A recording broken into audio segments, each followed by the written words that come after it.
Assalamualaikum warahmatullahi wabarakatuh. Good morning, students. Hopefully, you'll always be healthy and always be happy. Today, we will learn about Unit 1. Do you have suggestion? Nah, pada pertemuan hari ini kita akan belajar tentang suggestion ya. Nah, perlu kita ketahui terlebih dahulu, suggestion adalah give advice on what they might do in a certain situation, atau memberi anjuran mengenai apa yang dapat dilakukan di situasi tertentu. Nah, suggestion ini kita berusaha memberi saran atau meminta saran. Nah, dari seseorang mengenai sesuatu hal. Jadi suggestion biasanya saran yang bersifat spesifik ya. Sudah ada situasinya yang dimintakan saran. Yang pertama mengenai structure of giving suggestion atau struktur memberi saran. Nah, ini struktur yang paling penting karena saat memberi saran itu ada beberapa susunan yang harus dipertimbangkan. Misal, yang pertama kita memakai I suggest atau I recommend atau I advise that. Nah, ini kita memakai kata suggest, recommend, advise untuk menunjukkan sugesti secara langsung. Kita benar-benar menunjukkan bahwa kita sedang memberikan saran. Nah, plus klausa. Contohnya ya, I suggest that he needs to eat first. Aku sarankan dia untuk makan terlebih dahulu. Nah, itu kan langsung menggunakan kata suggest. Jadi kita benar-benar langsung memberi saran tanpa basa-basi. Bisa juga I suggest plus noun. I suggest you to do homework tonight. Aku sarankan kamu untuk mengerjakan PR nanti malam. Bisa juga kalau kita tanpa menggunakan kata suggest atau recommend atau advice, kita juga bisa menggunakan memberi saran secara tidak langsung. Misal dengan menggunakan kata should. You should plus verb 1. You should. Contohnya ya, you should sleep early. Kamu harus tidur lebih awal. Atau selain kata perintah, kita juga bisa menggunakan kata tanya. Contohnya, why don't you plus verb 1. Contohnya ya, why don't you drink a milk? Kenapa kamu gak minum susu?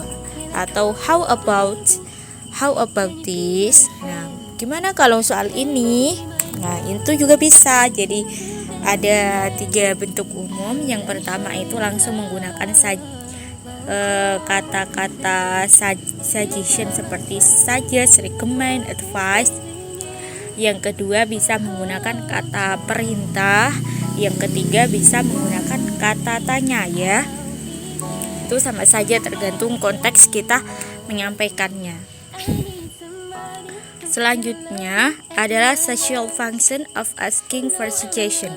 Jadi kalau kita meminta atau memberi saran, tentu kan ada terjadinya komunikasi interpersonal. Nah, ini social function itu adalah to facilitate interpersonal communication between different people. Jadi perlu diketahui bahwa interpersonal communication ini adalah komunikasi antar orang. Misal kita komunikasi sama orang tua kita atau teman kita, minta saran. Tentu saja kan saran itu kita terima atau kita beri dari atau ke orang lain kan. Nah, itu melibatkan komunikasi interpersonal. Contohnya kalau kita minta saran, what is your suggestion? Apa saran kamu? Maaf ya, itu typo, suggestion. Atau bisa juga kamu bilang, do you have any idea? Apakah kamu punya ide? Nah, dan seterusnya itu ya. Selanjutnya, selain meminta saran, ekspresi terkait suggestion itu tentu saja adalah setelah kita dimintai saran, tentu kita akan memberi saran kan? Maka expression terkait suggestion yang selanjutnya adalah giving suggestion atau memberi saran. Nah, kalau misal kalian ditanya what is your suggestion, kalian bisa jawab dengan kata tanya. Misal, why don't you join us? Kenapa kamu nggak gabung kita aja? Kayak gitu bisa. Atau dalam bentuk kata perintah juga bisa. You could study at the library. Kamu bisa belajar di perpustakaan seperti tadi juga. Atau penyaranan yang lebih ringan. You should go for a picnic. Kamu harus pergi piknik. Nah, jadi bentuknya juga bisa berbentuk kata tanya, bisa juga berbentuk kata perintah, tergantung masing-masing dari kita. Nah, setelah kita memberi saran kan tentu tergantung orangnya ya. Orangnya mau berhak menerima saran kita, berhak juga menolak saran kita, ya kan? Nah, maka dari itu expression yang selanjutnya adalah accepting or refusing. Misal kalau mereka menerima saran kita, mereka bisa bilang that's a good idea. Itu ide yang bagus. Atau bisa juga alright, good, okay, right, kayak gitu, setuju. Bisa juga that sound like a good suggestion.